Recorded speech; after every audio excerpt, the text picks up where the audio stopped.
Olá a todos que nos acompanham em mais um culto online. Nós queremos lembrar os irmãos para que todos estejamos em oração, para que a reforma do nosso templo logo se finalize, para que dentro em breve já possamos nos reunir novamente, como nós temos orado nos dias das nossas reuniões de oração online, nas terças-feiras. E queremos lembrar também nesse tema um versículo que Jesus nos ensinou sobre a oração, em Mateus 6, versículo 6. Tu, porém, quando orares, entra no teu quarto e, fechada a porta, orarás ao teu Pai que está em secreto, e teu Pai que vê em secreto te recompensará. Então, o Senhor sempre nos ouve e Ele sempre nos responde, como nosso pastor bem colocou esta semana na nossa live de oração.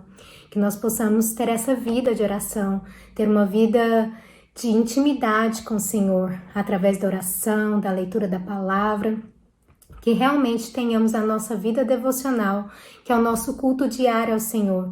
E hoje também aqui neste culto público, online, de uma forma diferente, mas não menos importante. E mais uma vez queremos agradecer aos irmãos da Sexta Igreja Presbiteriana de Belo Horizonte, que nos cederam gentilmente e graciosamente as seguintes canções para que possamos louvar ao Senhor. Vamos cantar.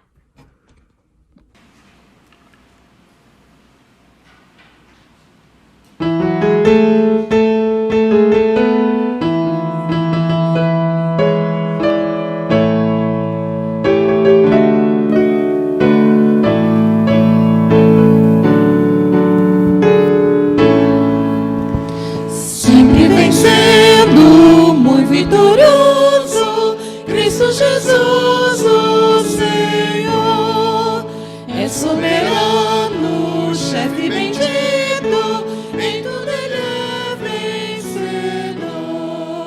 Ele o supremo guiando, com seu imenso poder, todos avantes, vós crentes, todos lutar e vencer.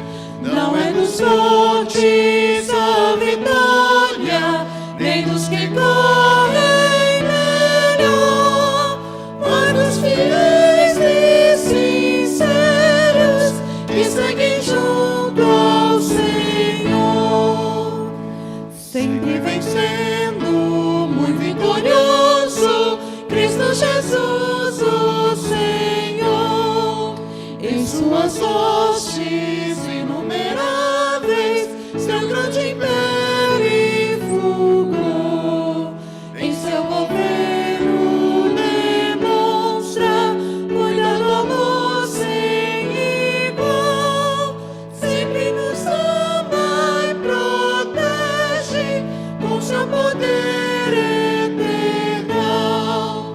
Não é dos sortes a vitória, nem dos que correm melhor, mas dos fiéis e sinceros que seguem junto ao Senhor.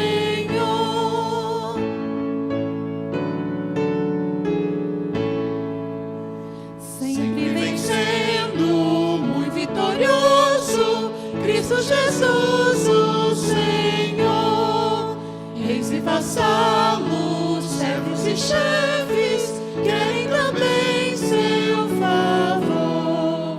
Senhor, desejo e te imploro que me permitas lutar sempre ao teu lado invencível, até meus dias findar.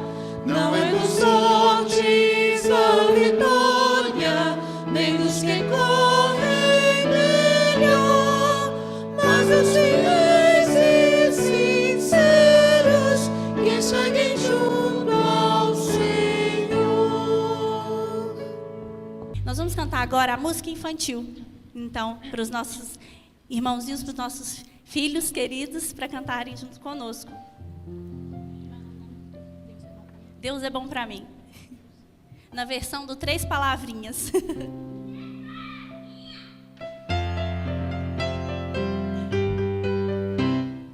Deus é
socorro bem presente na hora da angústia.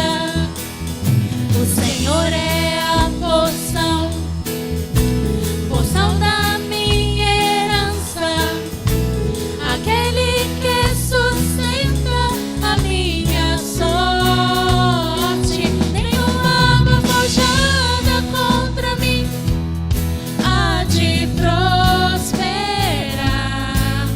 nenhum mal vai me ameaçar, nenhuma praga em minha tenda chegará, nenhuma arma forjada contra mim há de prosperar. Estou firmado na rocha que nunca se abalará. O meu refúgio é o grande, eu sou o Senhor Jeová.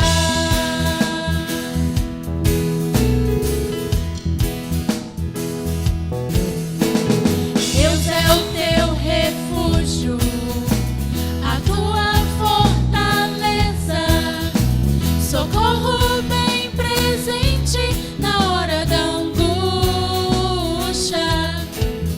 O Senhor é a porção, porção da tua herança, aquele que sustenta a tua sorte. Nenhuma arma forjada contra ti há de prosperar, nenhum mal vai te ameaçar, nenhuma praga em tua tenda chegará, nenhuma arma forjada contra ti há de prosperar. Estás firmado na rocha que nunca se abalará. O teu refúgio é o grande, eu sou o Senhor Jeová. Estás firmado na rocha que nunca se abalará. O teu refúgio é o grande, eu sou o Senhor Jeová.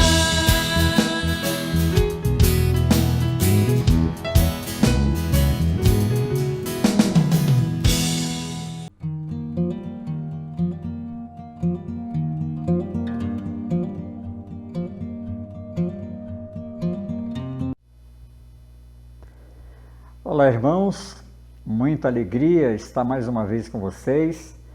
Nós estamos fazendo algumas reflexões no Evangelho de João. Não saímos do capítulo 1º, mas entendemos que precisaríamos mudar e hoje nós vamos fazer outra reflexão no livro de 1 Reis, capítulo 17. Quero ler dos versos 1 ao 15, convido você a nos acompanhar nesta leitura através da sua Bíblia, do seu dispositivo. Pode pegar aí, vamos acompanhar. A palavra de Deus nos diz assim: Então Elias, o tesbita dos moradores de Gileade, disse a Acabe: Tão certo como vive o Senhor, Deus de Israel, perante cuja face estou, nem orvalho, nem chuva haverá nestes anos, segundo a minha palavra.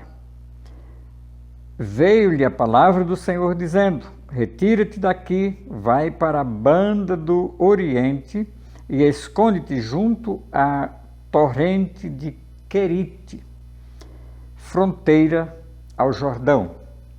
Beberás da torrente, e ordenei aos corvos que ali mesmo te sustentem. Foi, pois, e fez segundo a palavra do Senhor. Retirou-se e habitou junto à torrente de Querite, fronteira do Jordão. Os corvos lhe traziam pela manhã pão e carne, como também pão e carne ao anoitecer, e bebia da torrente. Mas, passados dias, a torrente secou, porque não chovia sobre a terra. Então lhe veio a palavra do Senhor, dizendo: Dispõe-te e vai a Sarepta, que pertence a Sidom, e demora-te ali onde ordenei a uma mulher viúva que te dê comida. Então ele se levantou e se foi a Sarepta. Chegando à porta da cidade, estava ali uma mulher viúva apanhando lenha. Ele a chamou e lhe disse: traze-me, peço-te, uma vasilha de água para eu beber. Indo ela a buscá-la, ele a chamou, ele disse: traze-me também um bocado de pão na tua mão. Porém ela respondeu: tão certo como vive o Senhor teu Deus, nada tenho cozido, há somente um punhado de farinha numa panela e um pouco de azeite numa botija. E vês, aqui apanhei 2 cavacos e vou preparar esse resto de comida para mim e para o meu filho. Comê-lo-emos e morreremos.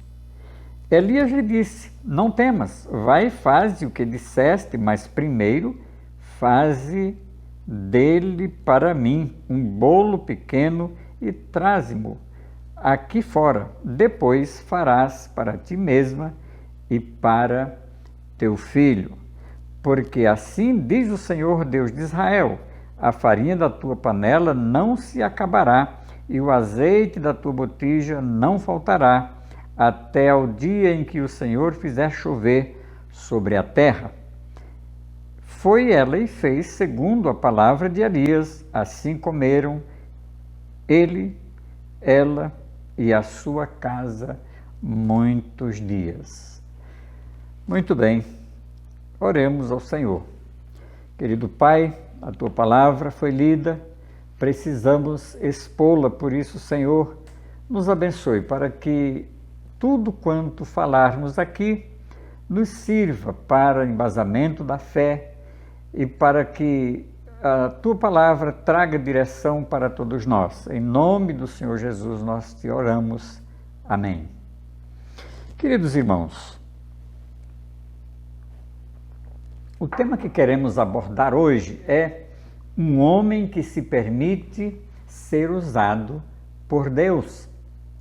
Então, muitas vezes há pessoas com alta capacidade que pode ser muito bem usado por Deus e às vezes se vale muito daquilo que pensa, daquilo que sabe, mas nem sempre está pronto a obedecer a Deus em todas as direções e em todas as dimensões.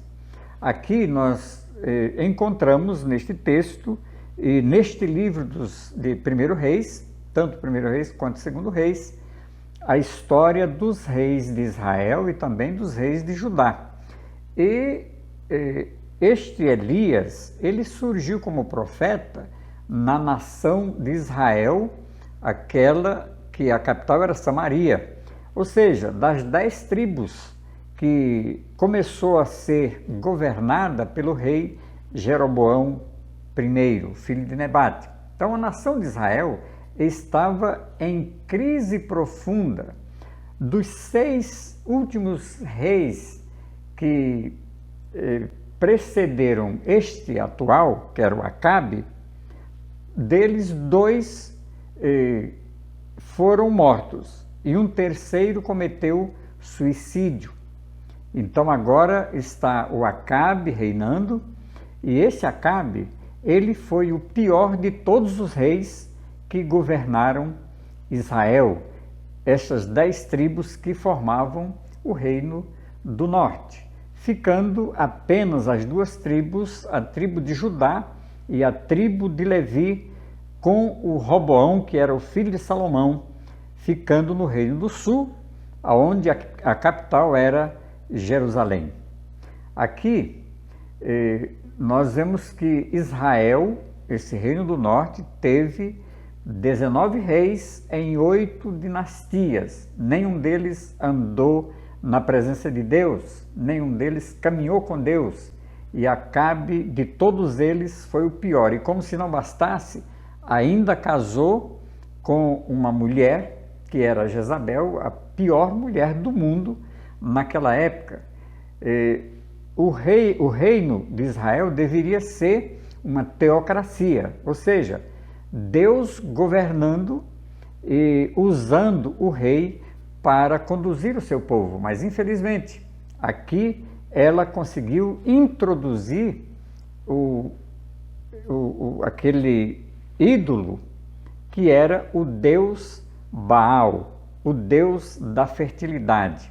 E no lugar do deus que era aquele adorado, que era aquele venerado em Judá, lá no Templo de Salomão, agora aqui no Reino do Norte, esses reis não adoravam o rei, o Deus eterno, e além disso, ainda esse Baal, ele se tornou o Deus daquele povo, que era um Deus pagão.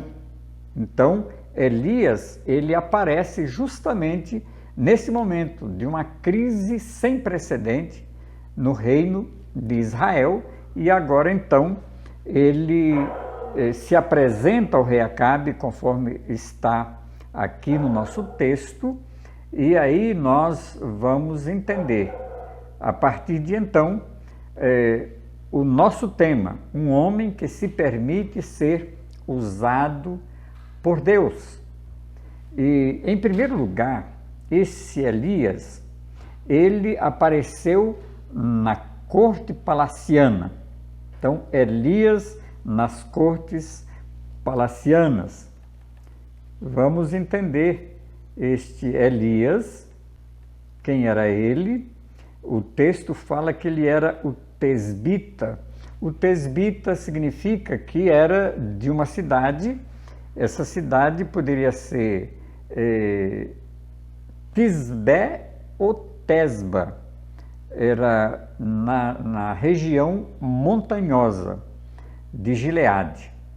E nós vamos ver aqui, meus queridos, que um homem desconhecido, de um lugar desconhecido, para levar uma mensagem ao rei Acabe. Ele precisava ouvir da parte de Deus, alguém que tivesse coragem para chegar e dizer para ele aquilo que Deus queria que ele ouvisse.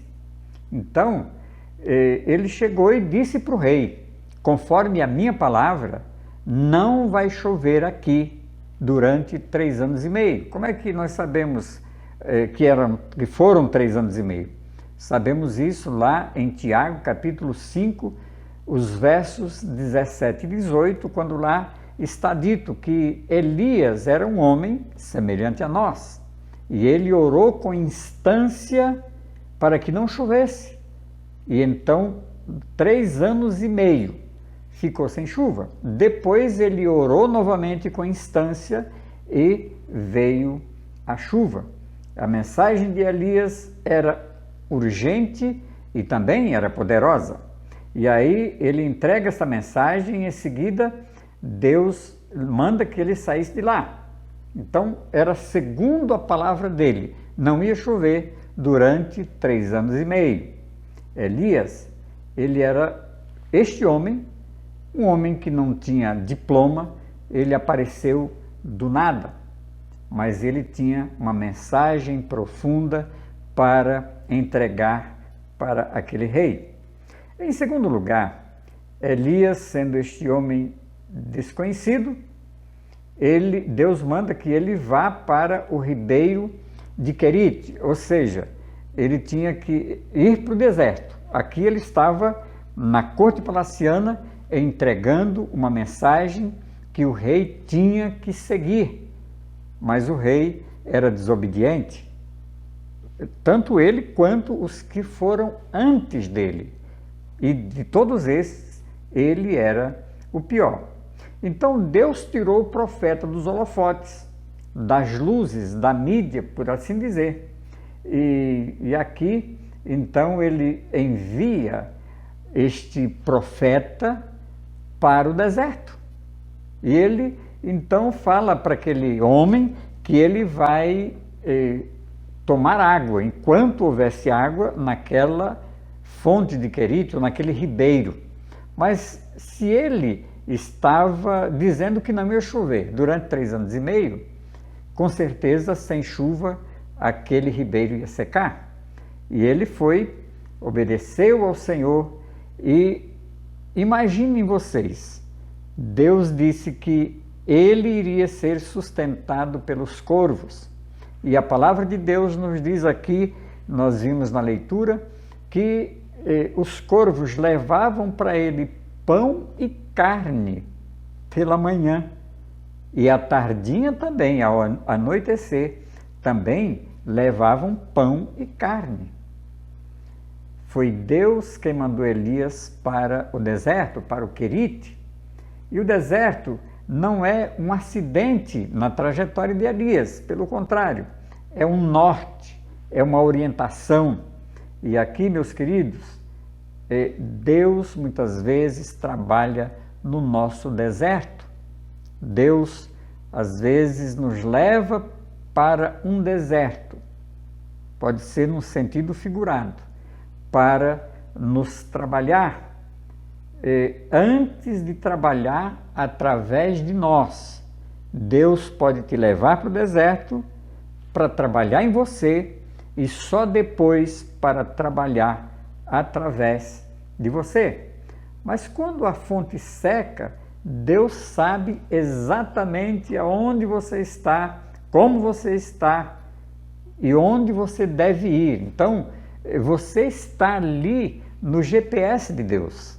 Deus sabe o que fazer. Deus está no controle. Ele sabe o que está fazendo na sua e na minha vida. Em terceiro lugar, Elias é enviado para Sarepta. Agora, é impressionante. Deus manda Elias para Sarepta. E veja que coisa. Sarepta era um lugar que ficava a 150 quilômetros distante de onde estava Elias. E Elias era um homem procurado em todas as regiões, em todos os reinos. O rei Acabe mandou procurar Elias, ou seja, era um homem jurado para ser encontrado vivo ou morto. E pior ainda, Deus diz a Elias que Elias vai ser sustentado por uma viúva. E aí Elias chega na cidade. Quando ele chega no portão da cidade, ele encontra exatamente uma viúva catando lenha para fazer alguma coisa. E aí ele pergunta para aquela viúva se ela pode trazer um pouco d'água, e quando ela sai, ele diz: aproveita e traz para mim também um pão. Aí ela diz: a tua serva, tão certo como vive o Senhor, a tua serva não tem nada em casa. Eu vou fazer um pequeno bolo para mim e para o meu filho, e depois vamos morrer. E Elias disse: não tem problema, a senhora faz primeiro para mim e depois faze para ti e para o teu filho. E interessante que, segundo a palavra do profeta, ela fez exatamente aquilo que Elias mandou. E ele havia dito para ela que se ela assim fizesse, não iria faltar nem a farinha na panela e nem o azeite na botija, até que viesse a chuva.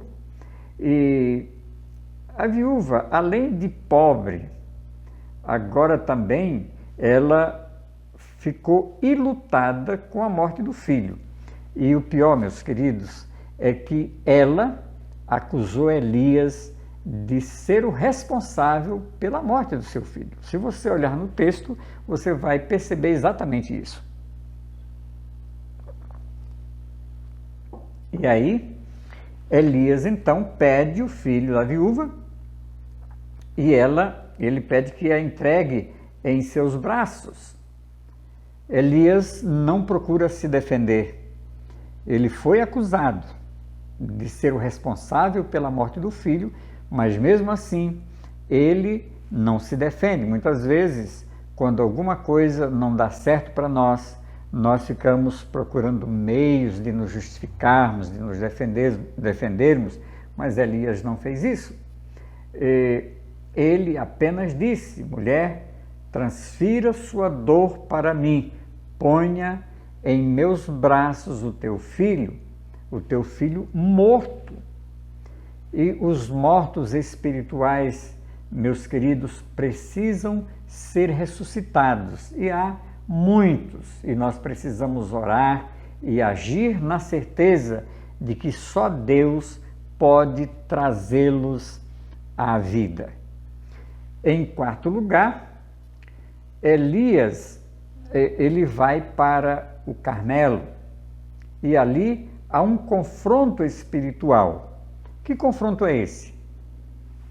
Este confronto é um confronto entre o Deus de Elias e entre o Deus Baal e os profetas, 450 profetas de Baal.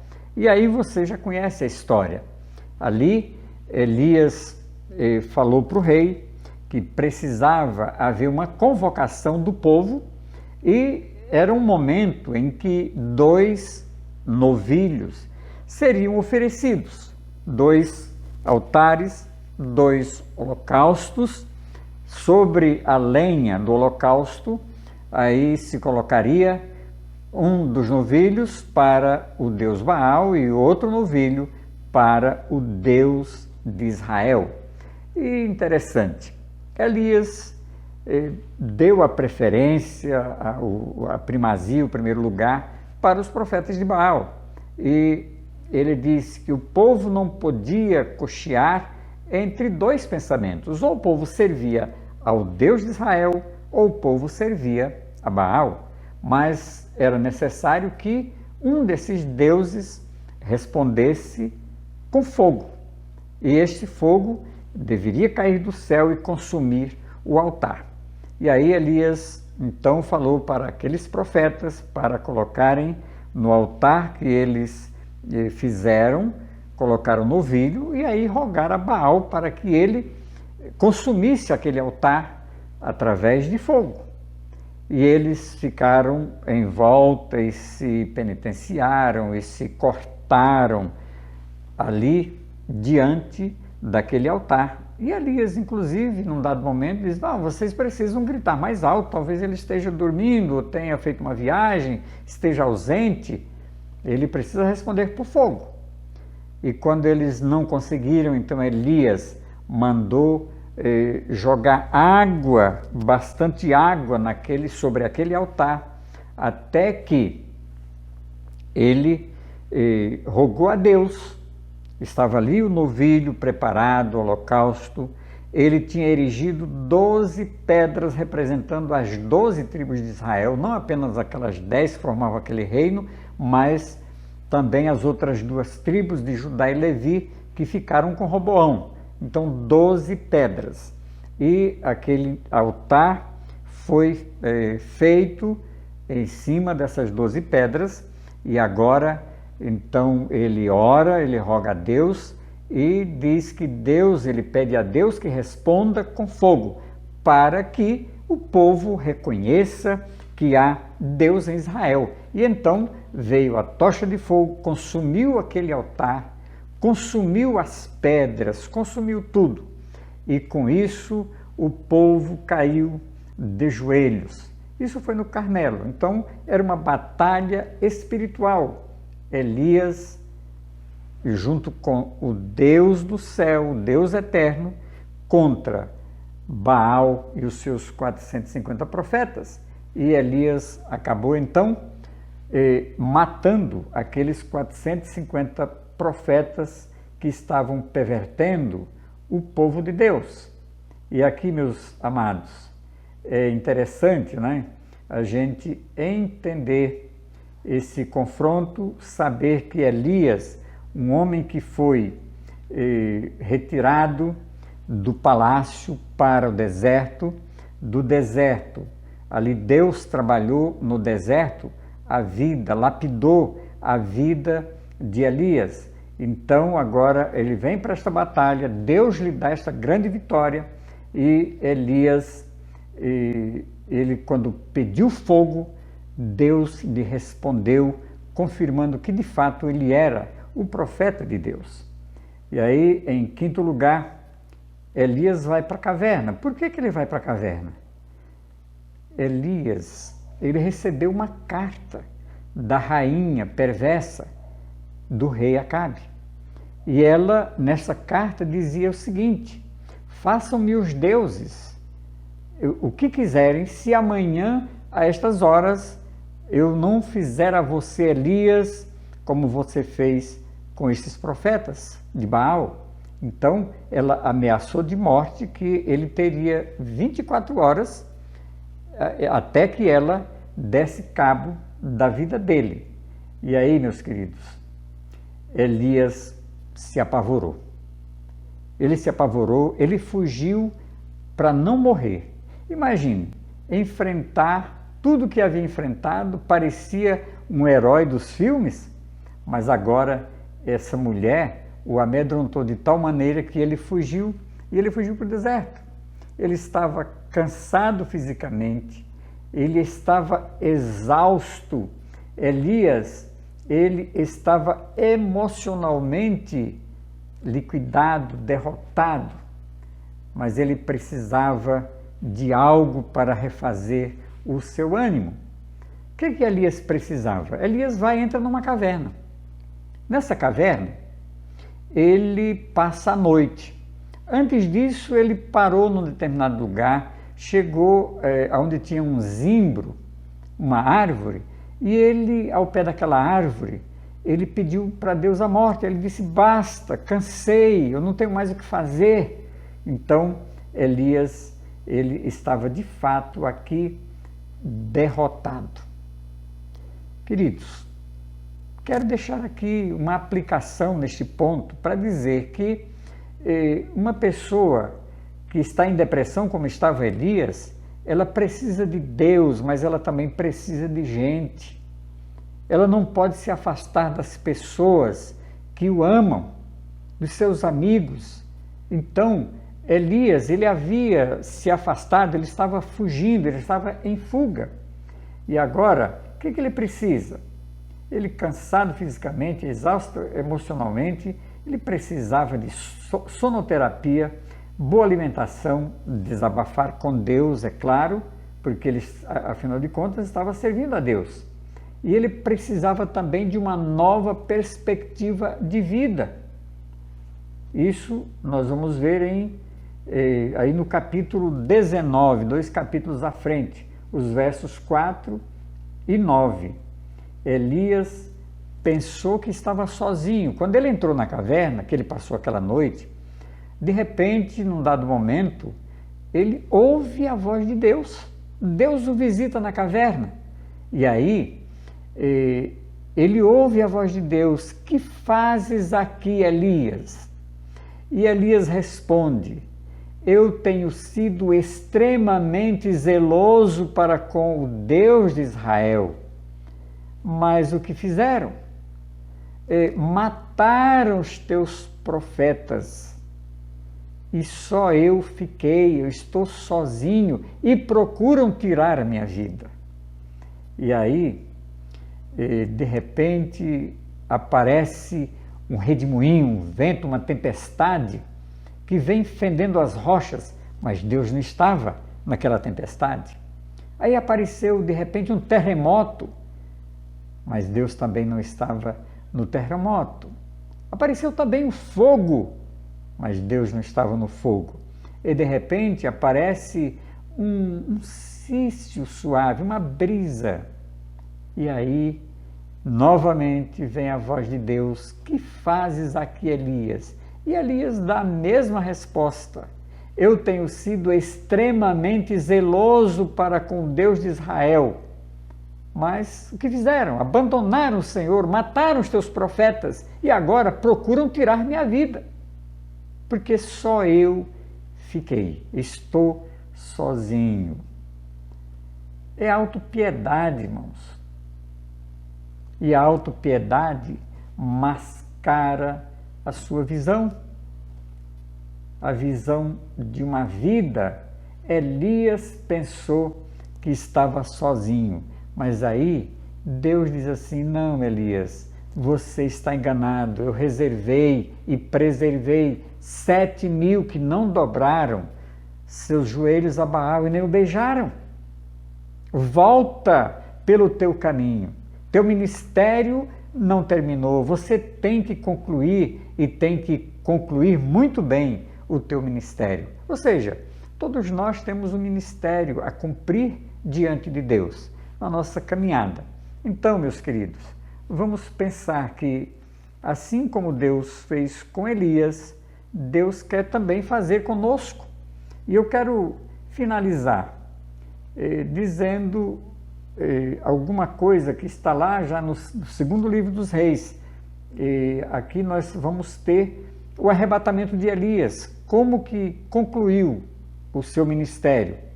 Elias ainda voltou, ainda ungiu rei da Síria, rei de Israel, e também um profeta que era seu discípulo e que ficou em seu lugar. Elias queria morrer, ele havia pedido a morte.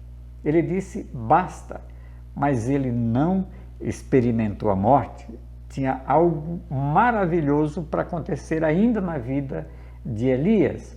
Então, na corte palaciana, Elias foi um mensageiro de Deus. Em Querite, ele foi quebrantado por Deus, lá no deserto. Em Sarepta, ele foi lapidado por Deus. No Carmelo, ele foi um instrumento usado por Deus. E aqui, meus queridos, nós vamos ver que na caverna ele foi restaurado por Deus, mas no Jordão ele foi arrebatado, elevado ao céu por Deus. O desafio de Deus para a sua vida é feito agora. Onde está o Senhor Deus de Elias? Esta foi a pergunta que Eliseu fez, porque Eliseu acompanhou Elias até o momento do seu arrebatamento, e a capa de Elias caiu sobre ele. E antes disso acontecer, Elias falou para Eliseu, pede o que queres antes que eu seja levado ao céu. E Eliseu disse, eu quero a porção dobrada do teu espírito. E quando ele foi arrebatado numa carruagem de fogo, então a capa de Elias caiu e Eliseu a pegou. E então você vai encontrar isso lá em 2 Reis, é o livro seguinte, capítulo 2, verso 14. Ele é esse Deus que é o Deus de Elias. Ele é para você apenas o Deus lá do passado? Porque Eliseu, quando ele havia chegado ao Jordão junto com Elias, Elias com a sua capa, tocou as águas do Jordão e o Jordão se abriu. O Jordão represou uma parte e a outra parte a água desceu. Agora, eles haviam atravessado a seco, a pé enxuto. E no retorno agora, o rio está normal na sua correnteza, e então Eliseu, com aquela capa de Elias, que Elias havia deixado cair, ele chega no Jordão, ele diz, aonde está o Deus de Elias? E ele toca as águas, e novamente o rio se abre. E aí, você pode hoje estar perguntando, aonde está o Deus, o Senhor Deus de Elias? Ele é apenas o Deus que agiu no passado? Ou você crê que ele age ainda em nossos dias?